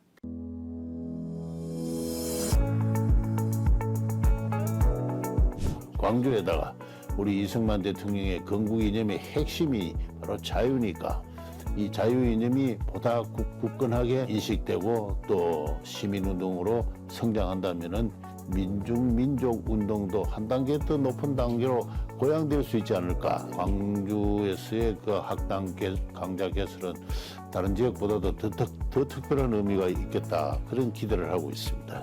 함께 연구하고 함께 토론하고 나아가 함께 행동하는 아름다운 시민연대에 참여하지 않으시겠습니까? 송국건 본부장님 나오셨습니다. 안녕하세요. 예. 벌써 이제 22대 열기도 전에 네. 21대 국회의원들이 벌써부터 이런 폭주를 시작했네요. 21대 국회 임기가 5월 말까지죠. 예. 5월 말까지인데 지금 특히 여러 가지 이 법안들을 처리를 지금 시도를 막판에 다 시도를 하고 있는데 두 가지를 주의 깊게 봐야 됩니다. 하나는 양곡관리법인데 이건 윤석열 대통령이 거부권 행사하면 다시 3분의 2 의결을 받아야 되거든요. 그런데 예. 그게 안 돼서 폐기가 됐죠. 폐기가 됐는데 이것을 또 5회에서 직회부를 또 하겠다는 거죠. 그래서 본회의에 바로 올리겠다는 이야기인데 이렇게 되면은 또 거부권을 행사하고 또 재의결하고 뭐 이런 상황으로 가야 되는 거예요. 예. 근데 여기서 이 지금 일종의 저는 양곡법 자체가 예산이 2조 수천억이 들어가는 겁니다. 뭐 농민들을 중에서는 찬성하는 분도 계시지만 거기 오히려 더 농민들이 반대하는 분들도 또 있어요. 예. 근데 어쨌든 그것을 지금 다시 이렇게 하려는 것은 21대 자기들이 하지 못했던 거 이제 분풀이 하는 거예요. 막판에. 분풀이를 하는 것이고 또 하나는 뭐냐 하면은 여권을 좀 분열을 시켜보겠다는 게 있습니다. 이게 이 3분의 2가 되려면은 국민의힘에서 산술적으로 따지면은 17명이 민주당 쪽에 양곡법에 찬성을 하면 통과돼 버려요. 지금 저 의석수를 보면은. 그런데 이번에 국민의힘에서 배지를 다시 못 달게 된 사람이 28명이거든요. 그중에서 낙천한 사람들이 이 반발을 할 수가 있다는 거죠. 공천에서 떨어진 사람들이. 그러면 이게 양곡법이 통과되면은 이것은 여건이 갈라졌다. 이런 걸 또 보여주는 정치적으로 그런 의미가 있는 것이고 하나는 최소건 상정 특검법인데 예. 이거는 저는 탄핵을 위한 자락갈기라고 봅니다. 탄핵을 전제로 한. 예, 왜 그러냐면은 이 탄핵을 하려면은 그냥 윤석열 대통령은 못한다, 잘못한다 이래서 탄핵이 안 되거든요. 중대한 헌법이나 법률 위반이 있어야 되기 때문에 이것을 최소한 상병권을 해서 직권남용을 꼬투리를 잡아내기 위해서 그러니까 최소한 상병 이 사건을 실제로는 행사할 직권도 없어요. 이게 그 헌병수사단에서 이 수사권이 없기 때문에. 그런데 어쨌든 그 수사권에 침해를 했다. 뭐 이런 것을 꼬투리를 잡아서 탄핵 전국으로 몰고 가기 위한. 그래서 이게 왜 지금 하냐면은 22대 국회에서 하지 않고 지금 하는가 하면은 22대 국회 들어서 바로 탄핵 전국을 조성하기 위한 그런 저는 그 자락갈기라고 보기 때문에 지금 상당히 좀 심각한 상황으로 가고 있습니다. 예, 이게 하나의 법안이 아니고 법안의 문제도 심각하지만 특히 양곡법관리법은 사실은 좀 심각해 보여요. 이게 사실은 쌀값을 폭등하는 경우에 아예 정부가 전량을 이제 수매준다는 건데 사실은 이 농업 자체 구조조정이 필요하다는 것이 그간에 있어 왔잖아요. 그렇죠. 쌀 위주로 돼 왔던 것이 오히려 다양한 농산물 생산에 있어서 구조조정 변화가 필요하고 그러려면 쌀값에 이게 지나치게 농민들을 묶어놓는 것이 오히려 농업 발전에 저해가 된다. 그리고 인플레이션이 일어난다.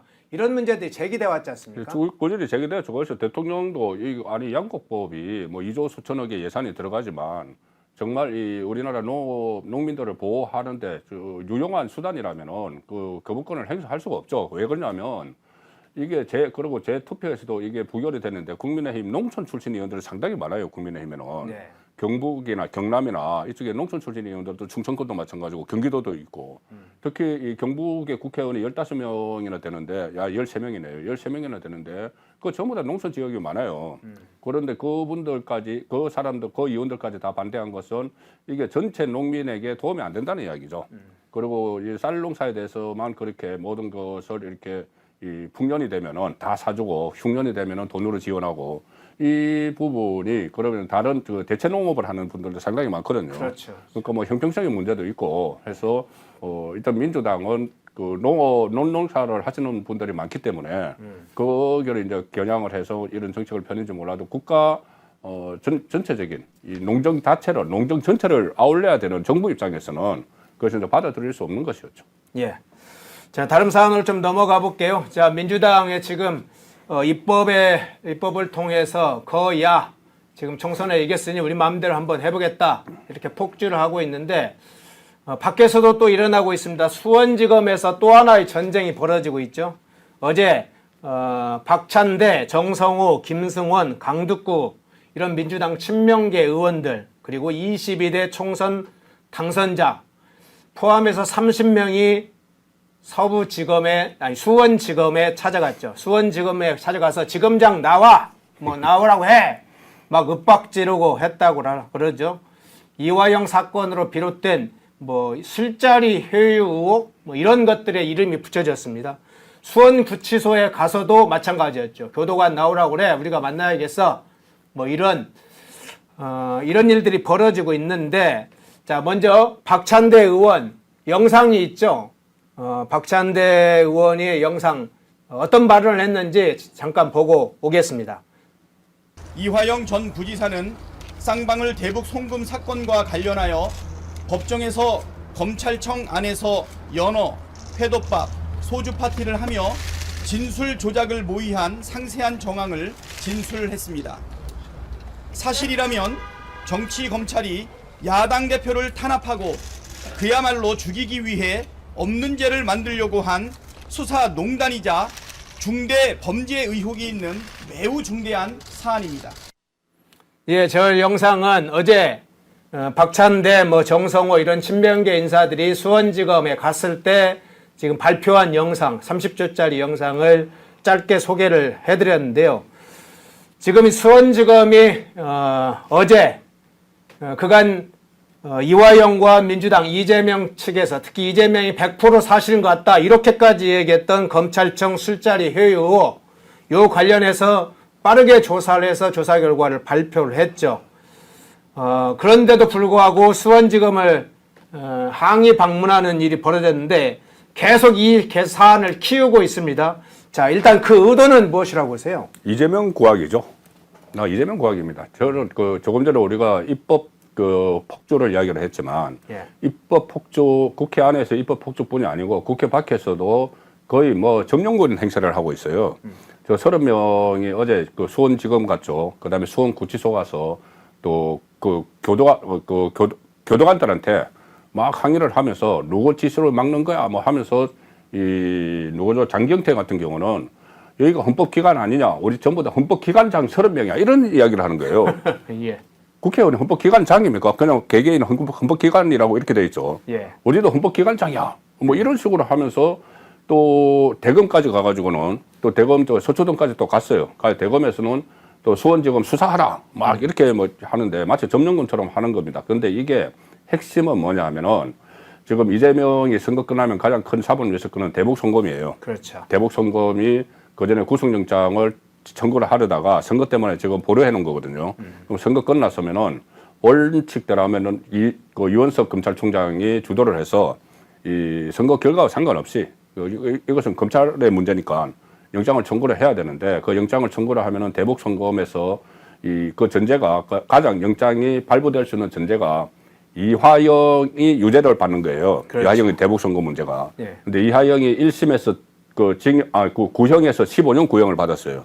그 다음에 1심 판결 언제 나오냐면은 이 4월 7일 날 나옵니다.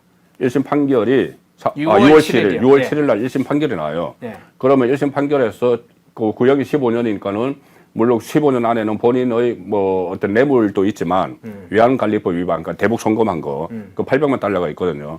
그럼 그것이 인정이 되면은 그러면 두 번 검찰에서 이하영이 진술을 했어요. 이재명에게 보고를 했다. 2번 진술을 했고 그걸 이제 진술을 했던 것을 번복하는 과정에서 그때 부인이 법정에서 소란을 펴고 했잖아요. 예. 그다음에 이제 번복을 하는 과정에서 왜 그들은 그때 진술을 했는지를 이야기를 해야 되지 않습니까? 그래서 술판이 있었다는 이야기를 하는 거예요.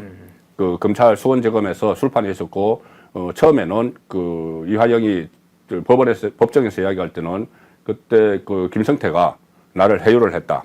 그런데 그 다음에 변호인들은 이하영의 변호인들은 김성태뿐이 아니고 김성태하고 방용철, 쌍방울뿐이 아니고 수사 검사도 있었고 수사관도 있었다. 같이 술판에 8명이 있었다. 이렇게 된 거예요.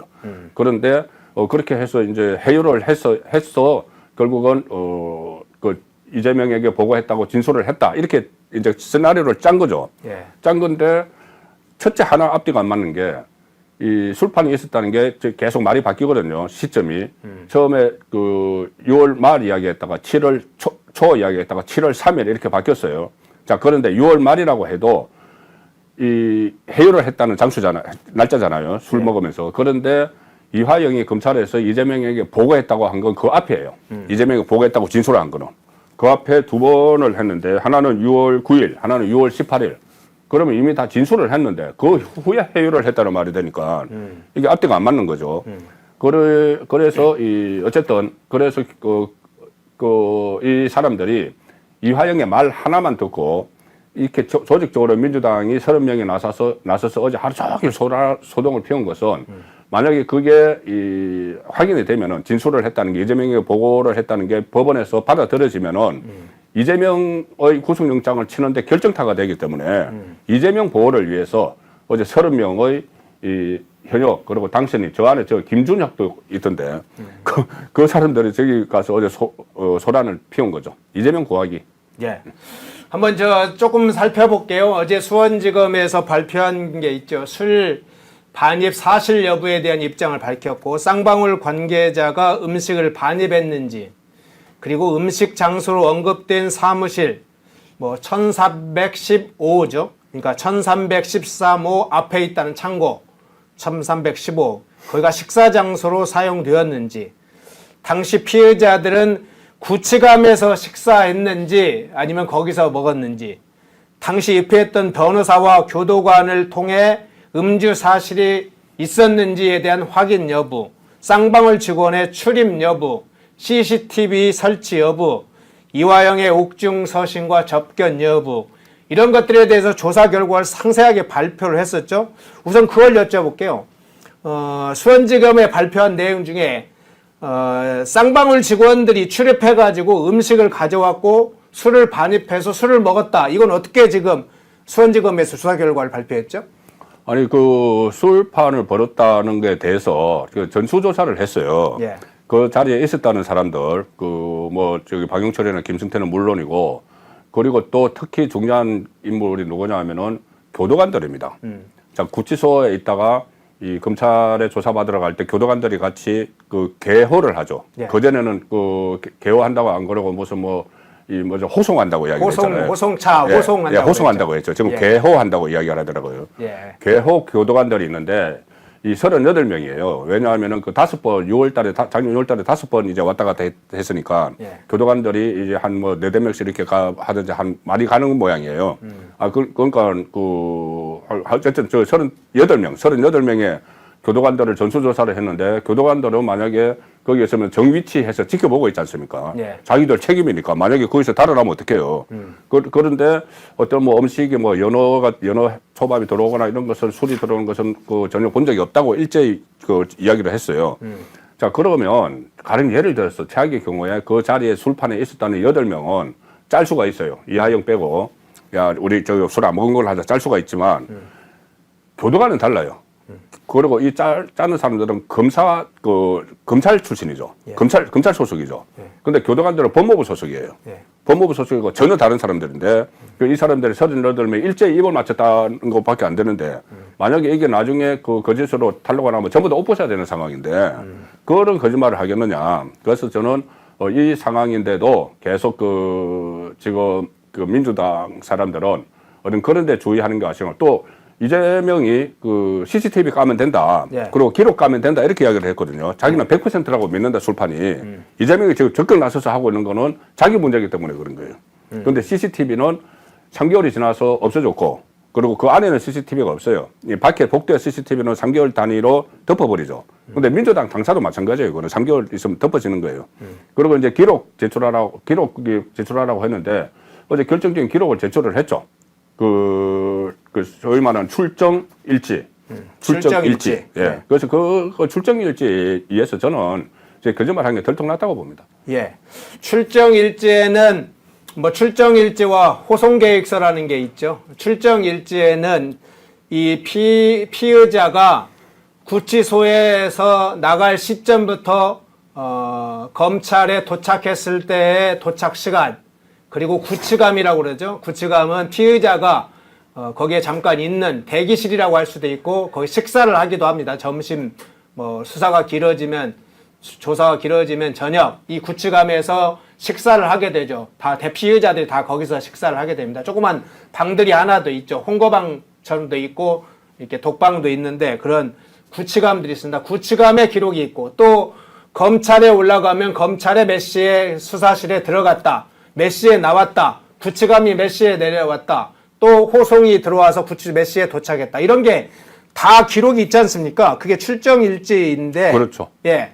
그 출정일지의 기록에 의하면 그러면 6월 3일과 7월 3일은 어떻게 돼 있다는 겁니까? 그러니까 이게 이제 처음에 이제 장소가 바뀝니다. 예. 제일 처음에 법정에서 이하영이 이야기할 때는 검사실 1313호 검사실 13층 예. 검사실 맞은편에 창고라고 써 있는 데가 있다. 예. 거기서 술판을 벌였다. 자, 그런데 그 검찰이 또 반박을 하고 자료를 내고 하니까는 그 다음에 변호인을 통해서 뭐라고 했냐면은 진술 녹화실에서 술판을 벌였다. 그런데 진술 녹화실 또 그 이야기가 나오니까는 또 바꿔요. 거기가 아니고 검사 휴게실에서 술을 먹었다. 예. 자, 날짜도 바뀝니다. 날짜 처음에 그 이하영이 법정에서 이야기한 거는 7월 초에 먹었다. 근데 7월 초에 대해서 검찰이 반박을 하니까는 그러면은 6월 30일에 먹었다. 또 검찰이 반박을 하니까 아니야, 7월 3일에 먹었다. 이게 이제 마지막에 7월 3일에 먹었다거든요. 근데 어제 제출된 출정 일지에 따르면 7월 3일에 한 5시쯤에 이제 술판을 벌였다고 했는데 이 출정 일지에 보면은 오후 4시에 자, 수원지검 1313호 검사실로 올라갑니다. 이하영이.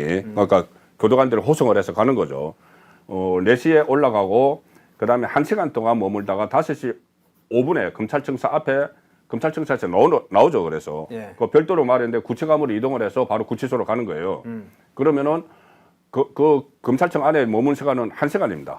1시간인데 그 변호인이 이하영 쪽에서 이야기하는 거는 어떻게 했냐면은 김성태가 쌍방울 그 사람들한테 가서 저 앞에 어느 집에 가서 특정을 해주면서 연어 초밥하고 사와. 우리 저기 한 판 버리자. 이렇게 했다는 거예요. 그래서 이 직원들이 그 식당, 그 검찰청 밖에 나가가지고 그 연어 초밥을 주문해서 짜들고 와서 거기서 술판을 벌였다는 거예요. 그러면은 이 기록에 의하면은 본인들은 5시쯤이라고 했지만 4시부터라고 해도 4시에 그 검찰청사를 올라가서 1시간 만에 다시 나올 때가 1시간 만에 다른 건 아무것도 안 하고 뭐 조사나 이런 거 아무것도 안 하고 딱 시작해서 자, 술판 버리자 해서 연어 사와. 근데 이제 연어 사러 간 거예요, 밖에. 밖에서 연어 또 주문해가지고 막 포장해가지고 왔어요.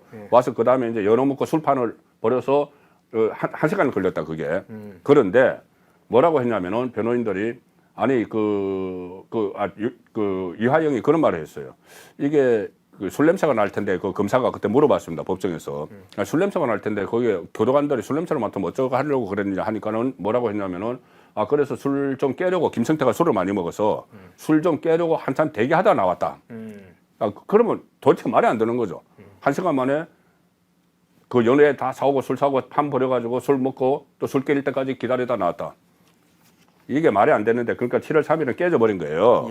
깨졌는데 출정 일지에 4시에 검사실로 올라가서 5시 5분경에 구치감으로 이동을 했다는 이 기록, 출정 일지의 기록에 아예 있군요. 있습니다. 딱 그 기록이 딱 돼 있고 그 담당자도 이렇게 다 이름이 다 있기 때문에 그 담당자 확인하면 돼요. 그리고 그러면 지금 혹시 그럴지도 모르겠네. 이거 또 가짜로 만든 거 아니야? 그러면 이거는 국기문란이죠. 그거야. 그런데 또 그래서 또 이하영 쪽에서 변호인은 뭐라고 했냐면은 이렇게 또 이야기했어요. 음주가 추정되는 날 7월 3일 외에도 6월 28일에 했을 수도 있고 7월 5일 했을 수도 있다. 또 이렇게 막 물타기를 하는 거예요. 날짜를 여러 날을 여러 날 또 하는 거예요. 그러니까는 기억이 정확하지 않다. 이제 그러니까는 이 출정 기록에 보니까는 그러면 6월 28일, 7월 5일 그 출정 기록에도 나와 있는데 두 날짜 모두 2시쯤에 검사실로 돌아갔어요. 근데 5시에 술 먹었다고 하니까 이게 말이 안 되는 거잖아요. 검사실에서 있다가 2시에 다 돌아가 버렸는데 그러니까 이게 그러니까 또 그 이하영 변호인이 뭐라고 했냐면 이렇게 출정 기록까지 나오니까 한다는 말이 우리가 술을 마신 날짜를 확실하게 특정한 것은 아니었기 때문에 여러 가지 이야기를 했기 때문에 이하영 다시 이제 구치소에 있으니까는 접견한 뒤에 다시 입장을 다시 밝히겠다. 이렇게 계속 얼버무리는 겁니다. 그래서 오늘 좀 또 뭐라고 할지 모르겠지만은 이것은 누가 봐도 가짜 술판 그때 청담동 술자리 뭐 이야기 있었잖아요. 그거하고는 결은 다르지만은 어쨌든 이재명을 보호하기 위해서 가짜 술판이 있었다고 본인들이 그냥 이하영의 말 한마디만 가지고 이재명도 100% 확실해. 그리고 이재명 이야기 했잖아요. CCTV 까고 그 왔다 갔다 한 기록 깔아. 그러면 확실하다. 깠죠? CCTV는 없으니까는 못 깠고. 그리고 이 기록은 출정 기록 딱 깠지 않습니까? 출정 일지. 그러면 이제 이재명이 이제 뭐라고 이야기를 해야죠. 이재명이 뭐라고 할지 좀 지켜봐야 됩니다.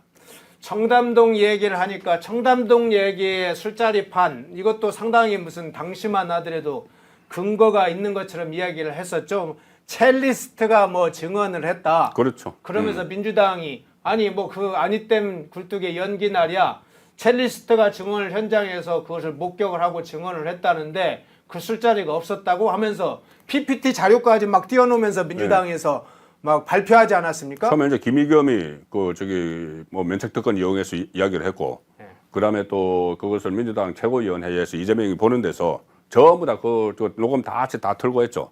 그리고 결국에는 한동훈과 설전을 벌였고 나중에는 이게 거짓말로 다 밝혀졌어요. 그 녹음 당사자들도 이제 다 거짓말이었다. 자기 이제 같이 동거남을 뭐 속이기 위해서 했다. 그 전부 다 가짜로 밝혀졌는데 중요한 건 뭐냐면은 이재명의 갯딸을 비롯해서 그 맹목적 추종자들은 믿고 있다는 거예요. 지금도 믿는다는 거 한 아니에요? 30%가 믿고 있다는 거예요. 그렇게 모든 게 다 밝혀졌는데도. 그래서 이 술판 이야기하는 것도 자기 지지자들은 자기 지지자들을 선동하는 거예요. 내가 저 술판에서 검찰에서 술판이 벌어지면서 해요 공작을 해서 이게 이재명이 지금 억울하게 당하고 있다. 이걸 자기 지지자들에게 향해서 메시지를 던지는 거예요. 이 국민은 일반적인 국민은 믿지 않죠. 제가 말씀드린 대로 출정 일지도 나오고 38명의 교도관들이 전부 다 부인을 하는데, 근데 묻지 않지만은 이 지지자들은 이거 출정 일지 조작했을 거야. 다 입 맞췄을 거야. 이렇게 청담동 술자리처럼 그렇게 믿어주니까, 그렇게 해주니까 지금 이런 어처구니 없는 이 시나리오를 만들어낸 거죠. 예. 지금 계속 날짜가 바뀌고 있다. 장소도 바뀌고 있다. 그게 가능할지 모르겠어요. 이 구치소에 가서 통상적으로 담배를 피고 술을 먹는 사람들이 가장 하고 싶어 하는 거 대보라고 하면 담배 한 대 피고 싶다. 소주 한 잔 하고 싶다. 그래서 과거에는 담배 몰래 들여와서 핀 적도 있었죠. 뭐 술도 이제 뭐 일부 교도관 과거에 들어와서 그런 적인데 지금이야 이제 그런 일이 벌어지면 바로 교도관 거의 옷 벗어야 됩니다. 징계 받아서 이제 그런 일은 없지만, 그런데 피의자 상태에서 구속된 상태에서 술을 먹었다, 담배를 피웠다면 그 장소를 헷갈릴 수가 있습니까? 잊어먹을 수가 없죠. 그러니까 날짜 자기가 이제 한 5번 이제 그 6월달에 갔으니까. 근데 그 날짜도 내가 첫 번째 갔을 땐가 마지막에 갔을 땐가 그럼 날짜가 딱 나오죠. 그리고 중간쯤에 갔을 땐가 이 정도는 기억을 할 거 아니에요. 날짜도 6월에 한 달 사이에. 그러면은 장소는 그러면은 이 검사실이 이 1313호가 있고 그 맞은편에 그 창구라고 써 있는 데가 있고 검사실 안에 그 진술 녹화실이 있고 검사 휴게실이 있고 이렇게 되면은 그 중에서 어디서 딱 한 번 먹었을 텐데 어디서 그거를 먹었는지 그게 기억이 안 나요. 그리고 또 민주당에서 이야기하는 게 그 손으로 이제 그렸다 이하영이 그 위치도를 1313호 앞에 창고 이렇게 그렸다 하는데 그거야. 그러면 그렸으면 더 정확히 알죠 본인이. 본인이 이제 왔다 갔다 하면서 이제 바뀌었죠. 이 앞에 창고가 있고 뭐 검사실 안에 들어가니까 이쪽에 녹화실이 있고 이쪽에 휴게실이 있고 다 봤으니까 이제 그렸죠. 그럼 그렇게 그릴 정도 됐는데 어디서 술을 먹었다는 게 이렇게 헷갈린다는 건 일반적으로 이해가 안 되는 거죠. 이해가 지금 참 되지 않는 일들은 이전에 있지 않았습니까? 이재명이가 골프 치러 다닌 적 있죠. 호주에도 가고 낼 때. 네.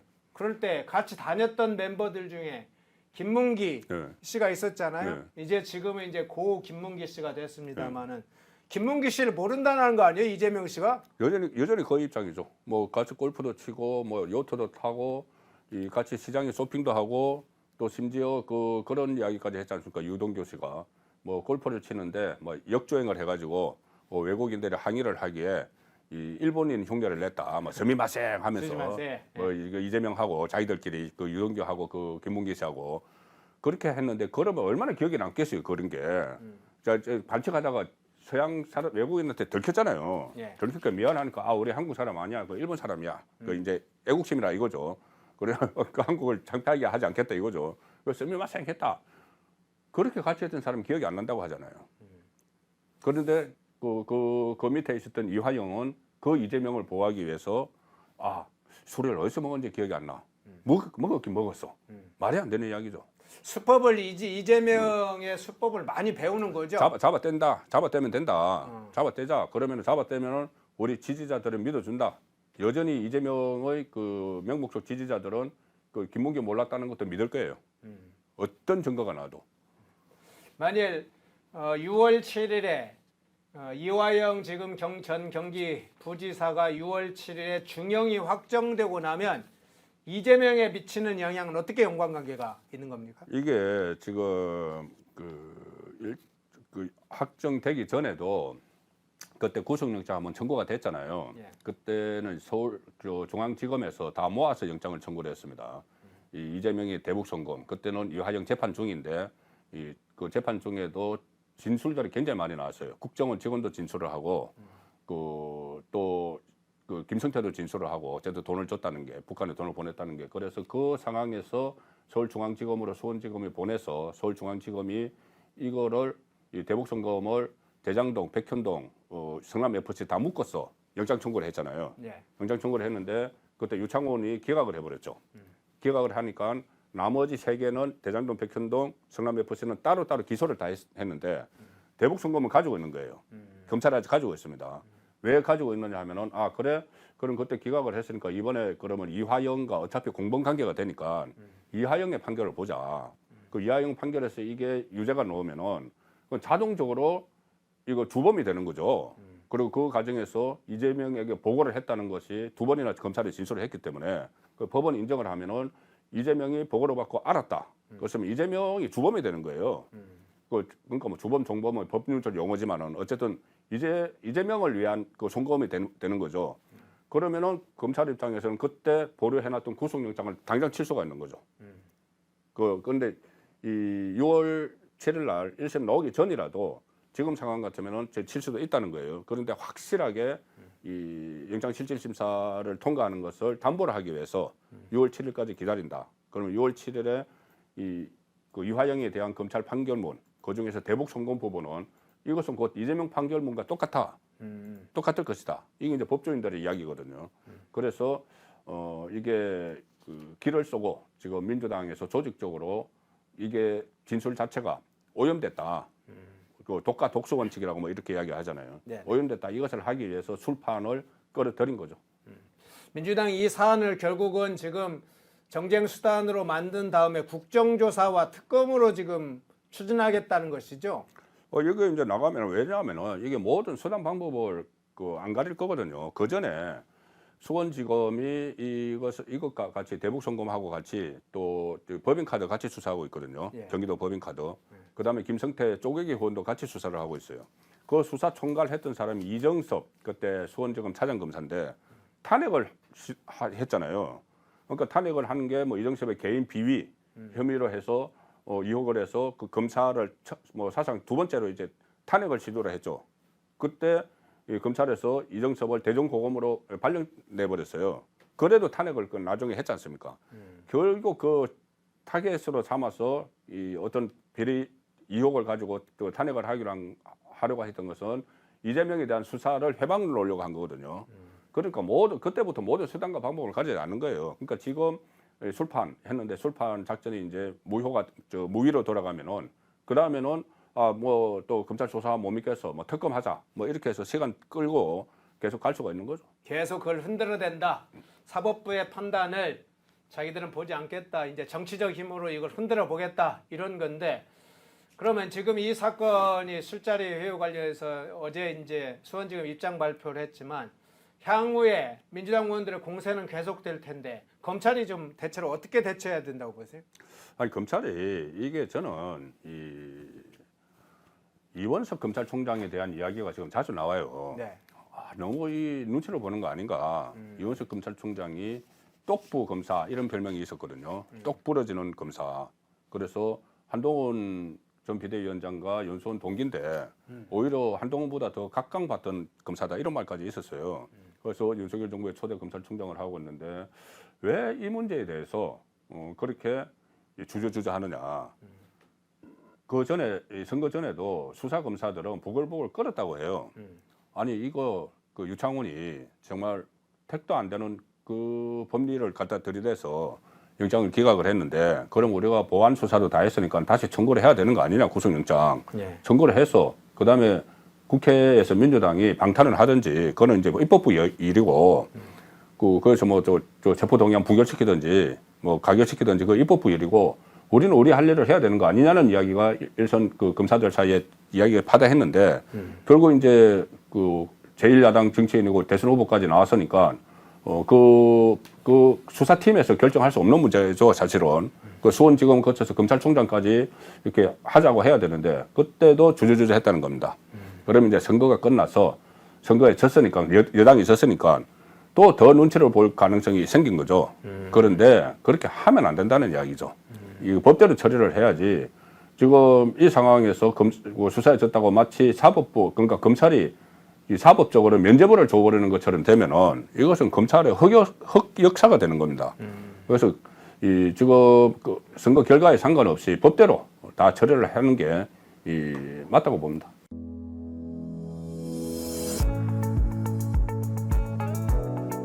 광주에다가 우리 이승만 대통령의 건국 이념의 핵심이 바로 자유니까 이 자유 이념이 보다 굳건하게 인식되고 또 시민운동으로 성장한다면은 민족 운동도 한 단계 더 높은 단계로 고양될 수 있지 않을까. 광주에서의 그 학당 강자 개설은 다른 지역보다도 더 특별한 의미가 있겠다, 그런 기대를 하고 있습니다. 함께 연구하고 함께 토론하고 나아가 함께 행동하는 아름다운 시민연대에 참여하지 않으시겠습니까?